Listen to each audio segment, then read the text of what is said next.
selamat datang di episode pertama Narsisan, narasumber Recisian. Nah, kami sangat senang nih mempersembahkan seri episode podcast baru yang menarik di Regina Pacis Jakarta, di mana kita akan menyelami cerita yang inspiratif dan diskusi-diskusi menarik dan pengalaman berharga dari Recisian kita sendiri nih ya, dari siswa, guru, ataupun alumni. Saya, Anggita Mayangsari, pembawa acara hari ini, dan saya sangat antusias memulai perjalanan ini bersama kalian semua pastinya. Dalam setiap episode, kami akan mengundang tamu istimewa dari komunitas sekolah kita untuk berbagi perspektif unik dan perjalanan hidup mereka. Nah, dalam kegiatan ini juga kami mengundang teman-teman untuk belajar bersama, mencari inspirasi, atau sekedar menikmati percakapan yang pastinya seru. Kami harap Narsisia menjadi salah satu momen yang kalian tunggu-tunggu setiap minggunya. Jadi jangan lupa juga untuk subscribe channel YouTube-nya Sekolah Regina Pacis Jakarta untuk mensupport kegiatan ini ya. Nah, jadi tanpa berlama-lama lagi, kalau di Indonesia itu punya RI satunya yaitu Bapak Jokowi. Nah, narasumber kita kali ini punya RI satunya juga dong, yaitu siapa lagi kalau bukan Suster Linda Mulyati FMM. Halo Suster, selamat pagi. Selamat pagi. Apa kabar ya Suster nih? Kabar baik, puji Tuhan. Puji Tuhan. Nah, Suster Linda Mulyati ini adalah Ketua Yayasan Adi Karaniat Sekolah Kita Tercinta ini. Yang hari ini, saya senang sekali kita akan langsung tanya-tanya nih ke Suster Linda. Bagaimana sih Suster pengalaman menariknya, terlebih khusus untuk menaungi sekolah di Jakarta ini, yaitu Regina Pacis Jakarta. Nah, pertama nih Suster, mungkin Suster bisa ceritain juga bagaimana Suster kan cukup lama ya menjadi ketua yayasan. Bagaimana dulu ceritanya nih Yayasan Adi Karaniat pertama kali berdiri? Apakah benar memang dulu berdiri hanya untuk beberapa etnis tertentu saja dan orang-orang asing? Betul nggak ya itu Suster? Baik, terima kasih Miss Anggita. Kalau berbicara tentang pendirian sekolah tidak lepas dari kongregasi suster-suster FMM yang mendirikan ya. Nah, kami para suster FMM itu diundang oleh Bapak Uskup Jakarta untuk berpastoral kepada keluarga-keluarga Tionghoa yang berbahasa Mandarin. Jadi kami datang ke sini dari Tiongkok, dari Eropa begitu, dan berpastoral bersama keluarga ini. Selain itu juga para suster mengajari orang-orang asing yang tinggal di Jakarta dan orang-orang Indonesia juga untuk belajar bahasa Mandarin, bahasa Prancis, dan bahasa Inggris. Nah, dari hubungan-hubungan bersama dengan keluarga yang belajar itu, kemudian suster diminta untuk membuka sekolah. Sekolah berbahasa Mandarin dan juga sekolah berbahasa Inggris ya. Untuk orang-orang asing ini maka mulailah dibantu oleh para orang tua itu, oleh keluarga-keluarga itu, suster membuka sekolah. Nah, mulai dari TK sampai SMP. Tetapi kemudian karena situasi politik, sekolah yang berbahasa Mandarin itu dirubah menjadi berbahasa Indonesia. Itu tahun 58 sampai 65 ya.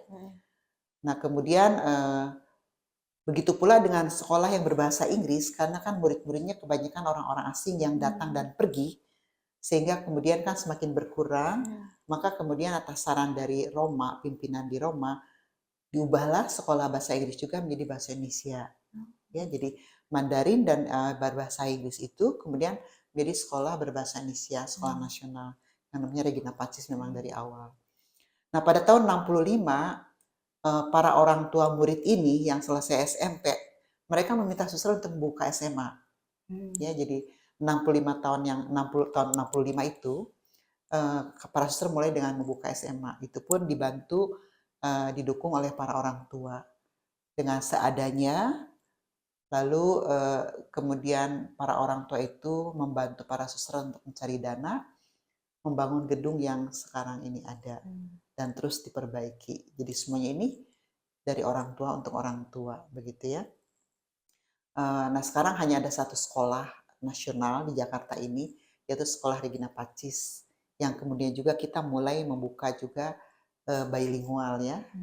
Nah, yang lalu sekarang ini menjadi kurikulum internasional gitu ya. Pengembangan dari kelas bilingual itu sendiri. Saya kira begitu cukup jelas ya. Wih, berarti selama kurang lebih hampir 66 tahun ini ya suster ya. Iya. Dari dinamika dulu dari hanya TK, SD, dan SMP, kemudian jadi SMA, dalam sepanjang sejarahnya pasti suster menemukan hal-hal yang memorable atau momen emas nih yang membekas ke suster Linda sampai sekarang. Kira-kira mungkin suster bisa ceritain nih, kira-kira ada nggak sih seorang sosok suster Linda nih kepikiran sampai sekarang, aduh saya inget banget nih momen ini, ada nggak suster? Banyak momen yang memang membuat saya bahagia ya, Mm-mm. terutama ketika saya bisa melihat para peserta didik ini bertumbuh, ya, bertumbuh dan berkembang menjadi semakin baik, semakin mengetahui, semakin terampil, semakin berkarakter. Itu yang saya merasa bahagia, ada perubahan dalam pribadi-pribadi mereka menjadi semakin baik karena bersekolah di Sekolah Regina Pacis. Sampai sekarang saya kira itu saya masih alami juga. Ketika saya melihat anak-anak itu bertumbuh menjadi semakin dewasa. Begitu. Oke, tapi ada nggak sih, saya penasaran ya suster, ini di luar dari pembicaraan kita nih suster ya. Ada nggak sih misalnya sebut aja misalnya suster kenal sama alumni A atau alumni B yang sampai sekarang tuh suster ingat dia tuh mungkin lulusan pertama atau mungkin lulusan tahun kedua yang suster ingat betul-betul perjuangannya dia, mungkin misalnya dalam acara alumni atau ada acara apa yang membuat suster tuh bangga dengan momen itu. Ada nggak sih suster? Artinya saya hanya mendengar cerita yang untuk angkatan pertama kedua. Jadi mereka ini memang bersama dengan Suster Elizabeth berjuang tidak hanya belajar tapi juga membangun sekolah ini seolah-olah milik mereka sendiri untuk berdiri dan berjalan begitu ya. Jadi mereka bekerja sama dengan Suster Elizabeth bagaimana memulai sekolah ini mulai dari yang tidak ada kelas kemudian menjadi ada kelas begitu ya. Jadi bagi saya memang ini semua perjuangan dari orang tua untuk orang tua, dari murid untuk murid begitu ya. Sejarahnya memang demikian, tidak dari top down tapi dari bottom up. Nah perjuangan ini yang kemudian juga selalu saya tekankan kepada mereka, coba lihat kebutuhan anak-anak itu apa, ya, aspirasi anak-anak itu apa, termasuk guru-guru dari setiap unit begitu ya. Mari kita kembangkan bersama.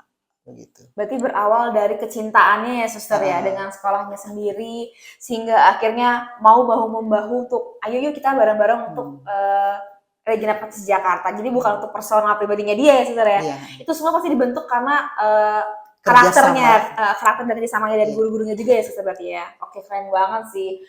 Jujur saya juga selama bekerja di sini suster itu terlihat sih dari para pegawai, dari para orang tua dan para gurunya juga yang memiliki apa ya, saling melengkapi suster. Jadi kalau ada yang butuh, ada yang kurang tuh langsung sigap gitu loh. Dan itu mungkin nggak ada di semua tempat ya suster. Itu memang kan dari awal memang kan nuansa kerjasama, networking, kolaborasi itu ada, ya. Dan itu menjadi spirit yang memang terus dibangun, terus tumbuh hingga sekarang. Istilahnya kan kalau dalam bahasa Perancis itu kan kekeluargaan, komunitas, ya kebersamaan itu sangat kuat sekali. Itu memang sampai sekarang tetap dibangun sehingga kan setiap orang merasa kerasan, merasa at home di sekolah ini. Entah itu karyawan, guru maupun anak-anak dan juga para orang tua dan alumni. Oke, suster. Nah, tadi kita udah sedikit ya mendengar cerita dari Suster Linda. Mungkin kalau bisa dibilang lebih detailnya bisa dilihat di websitenya Recis ya suster, di reginapacis.jkt.ac.id. Itu lengkap sekali tahun-tahun berdirinya kapan, kemudian siapa yang mendirikan, tuh semua lengkap di sana. Dan tadi Suster Linda sudah menyampaikan pengalaman yang membanggakannya juga dari teman-teman dari Recisia. Nah, ini juga salah satu pertanyaan yang ditanyakan nih sama teman-teman. Jadi kami membuka question box suster di Instagram. Kami tanyakan kepada teman-teman di Instagram, ada nggak sih pertanyaan yang ingin ditanyakan ke Suster Linda? Mereka menanyakan, ada nggak sih alumni atau guru juga yang berkesan di suster? Misalnya yang sudah pensiun atau mungkin sampai sekarang ada nggak sih guru yang atau alumni yang berkesan di Suster Linda? Kalau guru, saya berkesannya itu loyalitas mereka ya. Karena pada umumnya guru-guru Regina Pacis itu mereka sampai pensiun mengabdi di sekolah kita ya. Itu. Nah kemudian yang kedua dari alumni, sebagaimana kita punya semboyan ad paritatem per caritatem kan ya. Mereka sangat cinta sekali kepada guru-guru ya. Mm. Jadi mantan-mantan gurunya begitu ya. Kalau sekarang sudah jadi alumni kan. Jadi mereka selalu nggak pernah melupakan guru-guru. Setiap kali ada kumpul-kumpul selalu mengundang guru-guru ya. Dan berbagi kepada guru-guru sebagai salah satu bentuk cinta kasih mereka terhadap guru-guru ya. Itu yang sangat saya kagumi dari para alumni kita, bahwa cinta kasih itu yang ditanamkan di sekolah mereka kembangkan sendiri ya. Salah satu buktinya adalah, salah satu contohnya adalah tanda terima kasih mereka, tanda bakti mereka kepada guru-guru yang pernah mengajar mereka begitu ya. Itu, dan kemudian juga mereka tidak hanya terhadap guru-guru tetapi juga ada Regina Pacis Lions Club. Itu kan salah satu bukti kepedulian mereka juga, cinta kasih mereka terhadap masyarakat luas begitu ya. Dan saya yakin banyak juga karya-karya sosial mereka yang mereka buat ya di tempatnya masing-masing. Itu yang buat saya terkesan dengan alumni Regina Pacis itu ya, bahwa mereka masih membawa, melaksanakan, menghayati nilai-nilai yang diajarkan di sekolah, cinta kasih itu. Baik, Suster. Nah, kita punya nih satu pertanyaan lagi buat Suster Linda. Kira-kira ada nggak ya? Pasti ada sih. Fokus dari Suster sebagai ketua yayasan ini, kira-kira rencana besarnya apa nih, Suster, untuk kedepannya? Ya. Terima kasih. Sebetulnya simpel sih ya. Rencana besar saya ke depan, dan itu akan dilakukan terus-menerus, adalah perbaikan. Ya. Perbaikan terus-menerus di semua bidang lembaga pendidikan yang ada di yayasan, sehingga sekolah kita bisa mengikuti perkembangan zaman dan juga memenuhi kebutuhan para peserta didik untuk bisa hidup dan berkarya di zamannya. Ya. Tentu saja kita sudah mulai memperbaiki kurikulumnya dengan 5 pilar kurikulum itu, yang diharapkan memang ini bisa apa yang saya aspirasikan tadi, mengikuti perkembangan zaman dan memenuhi kebutuhan pendidikan peserta didik begitu ya. Jadi perbaikan terus-menerus di segala bidang begitu, bersama dengan tim manajemen dan juga para suster EPMM.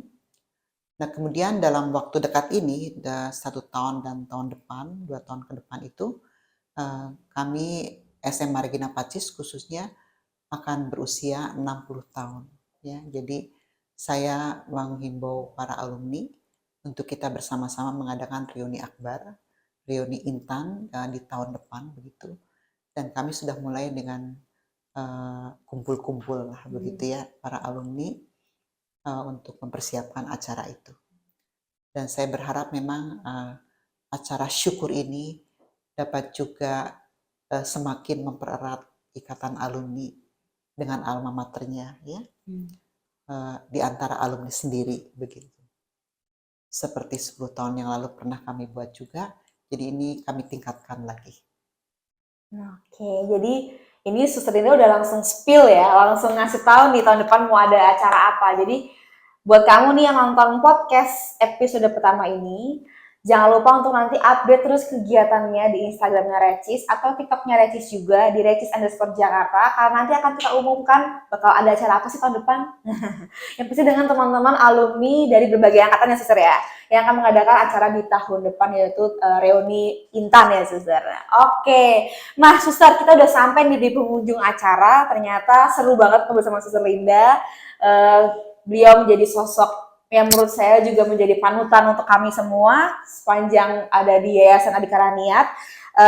Terakhir nih Suster, satu kata atau mungkin ajakan buat Recisian yang nonton di rumah. Silakan Suster. Baik, pertama untuk program Nasisan ini, saya mengundang komunitas Regina Pacis, komunitas Recisian, baik itu siswa, peserta didik, staf, guru, orang tua, dan alumni, untuk juga bisa mengisi acara Narsisan ini, sehingga kita semakin saling mengenal, semakin terhubung satu dengan yang lain, sehingga relasi kita juga menjadi semakin dekat.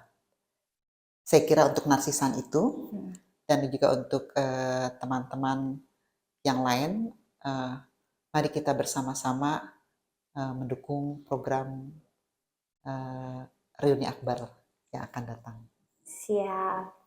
Terima kasih banyak Suster Linda untuk kesempatannya pada pagi hari ini. Terima kasih juga untuk semua recisian yang telah mendengarkan episode pertamanya Narsisan. Kami harap kalian menikmati ya seperti saya nih lagi nikmatin ngobrol sama Suster. Dan jangan lupa ikuti kami di semua sosial media kita, di Instagram, di Facebook ada, di TikTok ada, YouTube pastinya ada. Kami juga ada di Twitter dan di Threads loh, yaitu di recis_Jakarta untuk mendapatkan update tentang episode-episode dan kegiatan-kegiatan mendatang dan konten menarik lainnya. Oke, sampai jumpa di episode berikutnya. Tetaplah penasaran dan teruslah mengeksplorasi. Sampai jumpa. Tuhan memberkati. Ad veritatem, per Per caritatem. caritatem. Bye bye.